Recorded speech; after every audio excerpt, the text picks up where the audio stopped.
मधुबन के बाबा, मधुबन के बाबा मुरली वाले, आपका क्या कहना, आपका क्या कहना। ओम शांति। आज 22 जुलाई 2026 के साकार मधुर महावाक्य हैं। आज मीठे मीठे बाप दादा बोले, मीठे बच्चे, अब तुम्हें नई दुनिया में चलना है। यह दुख के दिन पूरे हो रहे हैं, इसलिए पुरानी बीती हुई बातों को भूल जाओ। बाबा ने कहा, मीठे बच्चे, अब तुम्हें नई दुनिया में चलना है। ये दुख के दिन पूरे हो रहे हैं, इसलिए पुरानी बीती हुई बातों को भूल जाओ।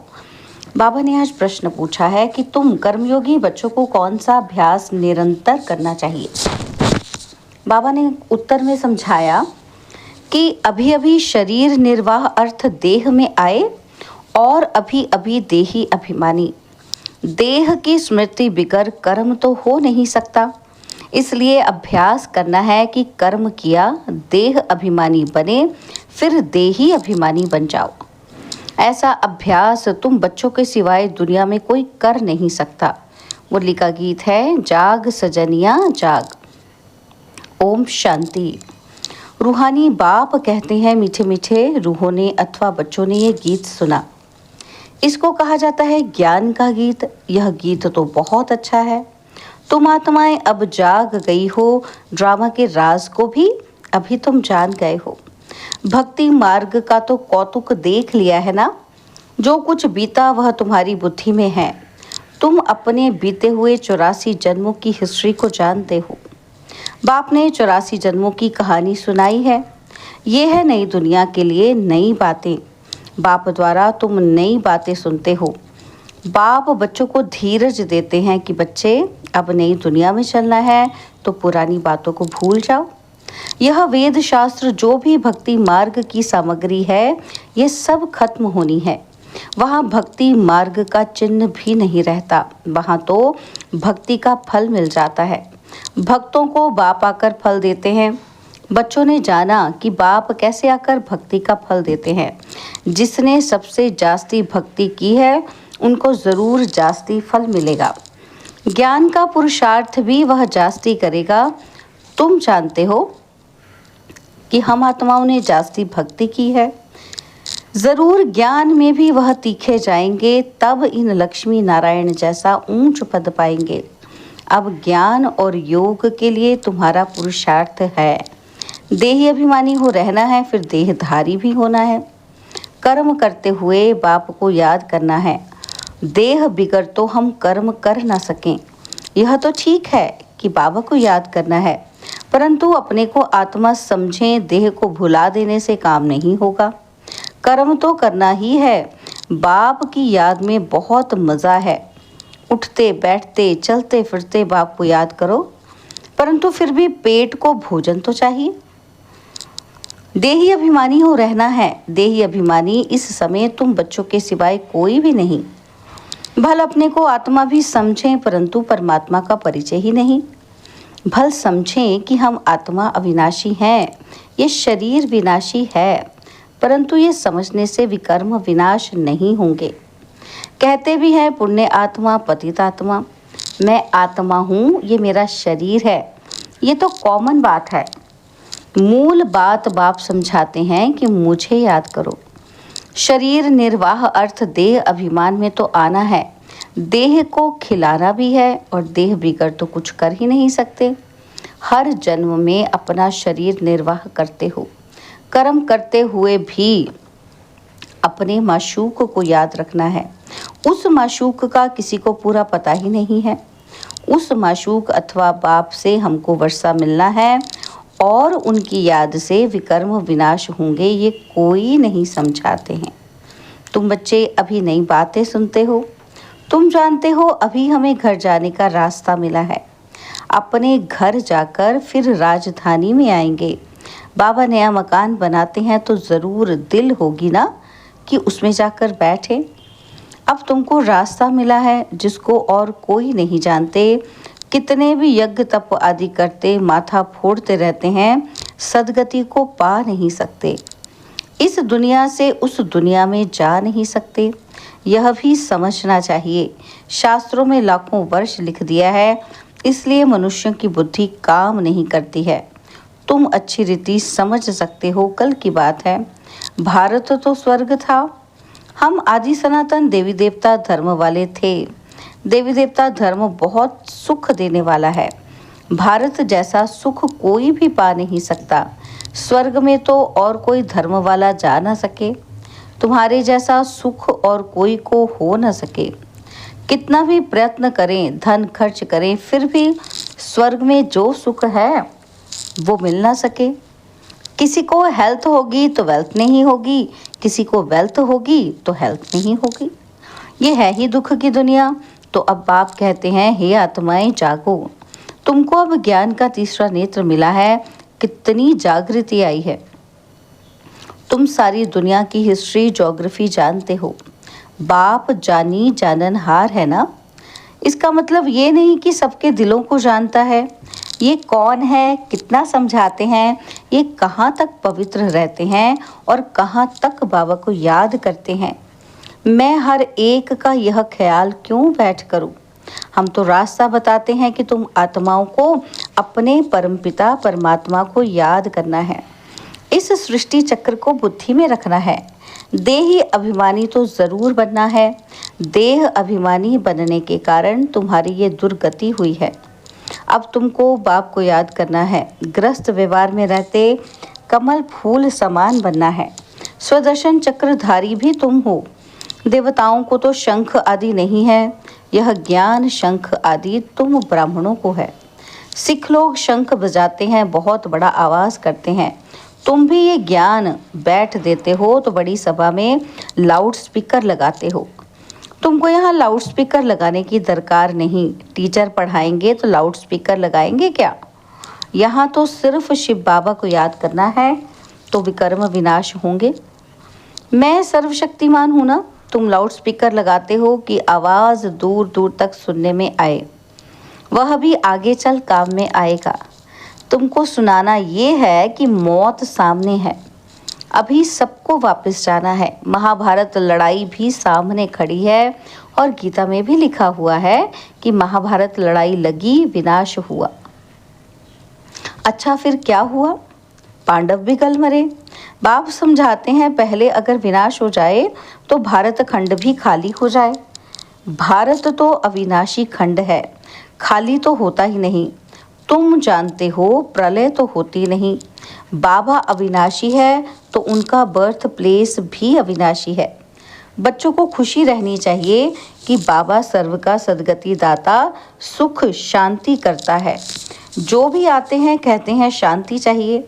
आत्मा को इतनी शांति क्यों याद आती है। शांति धाम आत्माओं का घर है ना, तो घर किसी को याद नहीं रहेगा। विलायत में कोई मरता है तो चाहते हैं कि इनको अपनी जन्मभूमि में ले जाएं। ये अगर सबको पता होता कि भारत सर्व के सद्गति दाता, दुख से मुक्ति दिलाने वाले शिव बाबा का बर्थ प्लेस है, तो उनका बहुत मान होता। एक ही शिव के ऊपर आकर फूल चढ़ाएं, अब तो कितनों के ऊपर फूल चढ़ाते रहते हैं। जो सबको सुख शांति देने वाला है, उनका नाम निशान ही गुम कर दिया है। जो बाप को अच्छी रीति जानते हैं वही वर्षा लेने का पुरुषार्थ करते हैं। मेरा नाम ही है दुख हरता सुख करता। दुख से लिबरेट करके क्या करेंगे तुम जानते हो। शांति धाम में शांत रहते हैं, सुख धाम में सुख है। शांति धाम की जगह अलग, सुख धाम की जगह अलग। ये तो है ही दुख धाम। सबको इस समय दुख ही दुख है। अभी तुम जानते हो कि हम ऐसे सुख में जाते हैं जहाँ 21 जन्म कोई प्रकार का दुख नहीं रहेगा। नाम ही है सुख धाम। कितना मीठा नाम है। बाप कहते हैं तुमको कोई तकलीफ नहीं देते हैं, सिर्फ बाप को और वर्षे को याद करना है। अपने को आत्मा समझना है, ये ज्ञान तुमको बाबा सिखला रहे हैं। सतयुग में आत्मा का ज्ञान है कि हम आत्मा ये शरीर छोड़ दूसरा जन्म लेंगे। इसको आत्म अभिमानी कहा जाता है। ये है रूहानी नॉलेज जो और कोई दे ना सके। रूह को रूहानी बाप आकर नॉलेज देते हैं। हर 5000 वर्ष के बाद देते हैं। मनुष्य तो बिल्कुल ही घोर अंधेरे में है। अब तुमको रोशनी मिली है, तुम अज्ञान नींद से जागे हो। सभी सजनियों का साजन है एक बाप। बाप कहते हैं मैं तुम्हारा बाप भी हूँ, साजन भी हूँ, गुरुओं का गुरु भी हूँ, सुप्रीम टीचर हूँ। सर्व गुरुओं का सदगति दाता एक ही सतगुरु है। कहते हैं बच्चे मैं सर्व की सदगति करता हूँ और गति के बाद सदगति होती है। बाप ने समझाया है कि हर एक की आत्मा को वापस जाना है। आत्मा ही सतो प्रधान सतो रजो तमो बनती है। कोई कोई का बहुत थोड़ा पार्ट है, आए और गए, जैसे मच्छरों मुआफिक जन्मे और मरे। ऐसे तो बाप से वर्षा नहीं लेते हैं। बाप से वर्षा लिया जाता है पवित्रता, सुख, शांति का। बाप तुम आत्माओं को समझाते हैं। बाप तो है निराकार, वह भी इस मुख से आकर समझाते हैं। शिव बाबा के मंदिर भी बहुत ऊंच ऊंच बनाते हैं, कितना दूर दूर जाते हैं, तीर्थों पर, मेले पर। ऊपर में कोई ज्ञान अमृत पीने का रखा है क्या? कितना खर्चा करते हैं। गवर्नमेंट भी उन्हों के लिए कितने प्रबंध आदि रखने पड़ते हैं गवर्नमेंट को भी। तो बाबा कहते तकलीफ होती है। यहाँ तीर्थों पर छोटे बच्चों को कैसे ले जाएंगे? बच्चों आदि को कोई ना कोई को संभालने के लिए दे जाते हैं, साथ में नहीं ले जाते हैं। 2-3 मास यात्रा करते हैं और यहाँ तुम आते हो, तुमको बैठकर सुनना है, पढ़ना है। छोटे बच्चे तो नहीं सुनेंगे। यहाँ तुम आए ही हो योग और ज्ञान सीखने। बाप बैठ ज्ञान सुनाते हैं तो कोई आवाज़ आदि नहीं होना चाहिए, नहीं तो अटेंशन जाता है। शांति से बैठकर अटेंशन देकर सुनना है। योग तो बहुत सहज है। बाबा क्या कहते? योग तो बहुत सहज है, कुछ भी काम करते रहो, बुद्धि का योग वहाँ लगा रहे। बाबा की याद से रहने से कमाई बहुत ज़बरदस्त होती है। तुम जानते हो हम एवर हेल्दी बनेंगे। अपने साथ बातें करनी होती हैं। बाबा की याद में रहकर भोजन भी अपने हाथ से बनाना है। हाथों से काम भी करो, बाकी याद करो अपने बाप को। तुम्हारा भी कल्याण होगा और याद में रहने से चीज़ भी अच्छी बनेगी। तुमको विश्व की बादशाही मिलती है। तुम यहाँ आते ही हो लक्ष्मी नारायण बनने। सब कहते हैं कि हम सूर्यवंशी बनेंगे। तुम जानते हो हमारे मम्मा बाबा इस समय ब्रह्मा सरस्वती हैं। दूसरे जन्म में लक्ष्मी नारायण बनेंगे और भविष्य में कोई क्या बनेंगे ऐसे किसी के जन्म का पता नहीं है। नेहरू क्या जाकर बना क्या पता। अच्छा कुछ दान किया होगा तो यहाँ अच्छे कुल में जन्म लेंगे। अभी तुमको पूरा पता पड़ता है। अभी इनका नाम है आदिदेव ब्रह्मा, आदिदेव सरस्वती, और वही फिर स्वर्ग के मालिक बनेंगे। अच्छा इनके बच्चे भी साथ हैं, वो भी कहेंगे कि हम स्वर्ग के मालिक बनेंगे, ये तो पक्का है। सूक्ष्म वतन में भी तुम देखते हो, देवियों के मंदिर में भी बहुत मेले लगते हैं। अभी जगदम्बा तो एक है, उनके फीचर्स भी एक ही होने चाहिए। मम्मा को भी तुम देखते हो, तुम बच्चों के फीचर्स हैं, फिर नाम रख दिए हैं कन्याकुमारी, अधर कुमारी। तुम जानते हो कि ये हम ही बनते हैं। हम सब हैं ब्रह्मा कुमार कुमारी। युगल भी कहते हैं कि हम ब्रह्मा कुमार कुमारी हैं, एक बाप के बच्चे हैं। तुम्हारा ही यादगार है, बरोबर तुम बैठ ये नॉलेज देते हो।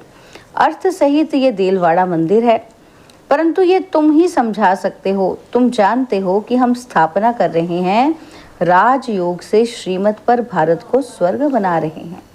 अच्छा मीठे मीठे सिकिलदे बच्चों प्रति माता पिता बाप दादा का याद, प्यार और गुड मॉर्निंग। रूहानी बाप की रूहानी बच्चों को नमस्ते। हम रूहानी बच्चों की रूहानी बाप दादाजी को दिलवा जान सिकवा प्रेम से नमस्ते। ओम शांति। प्यारे बाबा, मीठे बाबा, मेरे बाबा, शुक्रिया बाबा, शुक्रिया बाबा, शुक्रिया। धारणा के लिए मुख्य सार है। पहला पॉइंट है ज्ञान और योग पर पूरा पूरा अटेंशन देना है। सुनने समय बहुत शांत एकाग्रचित होकर बैठना है। कर्मयोगी भी बनना है। सेकंड पॉइंट है, बाप ने जो घर का रास्ता बताया है वो सबको बताना है। सुदर्शन चक्रधारी बनने के साथ साथ ज्ञान शंख भी बजाना है। बाबा ने आज हमें वरदान दिया, महान और मेहमान इन दो स्मृतियों द्वारा सर्व आकर्षणों से मुक्त बनने वाले उपराम व साक्षी भव। महान और मेहमान इन दो स्मृतियों द्वारा सर्व आकर्षणों से मुक्त बनने वाले उपराम व साक्षी भव। उपराम व साक्षीपन की अवस्था बनाने के लिए दो बातें ध्यान पर रहे। एक तो मैं आत्मा महान आत्मा हूँ, और दूसरा मैं आत्मा अब इस पुरानी सृष्टि में व इस पुराने शरीर में मेहमान हूँ। इस स्मृति में रहने से स्वतः और सहज ही सर्व कमजोरियां व लगाव की आकर्षण समाप्त हो जाएगी। महान समझने से जो साधारण कर्म व संकल्प संस्कारों के वश चलते हैं वह परिवर्तित हो जाएंगे।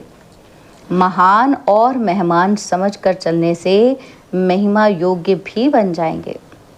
स्लोगन है, सर्व की शुभ भावना और सहयोग की बूंद से बड़ा कार्य भी सहज हो जाता है।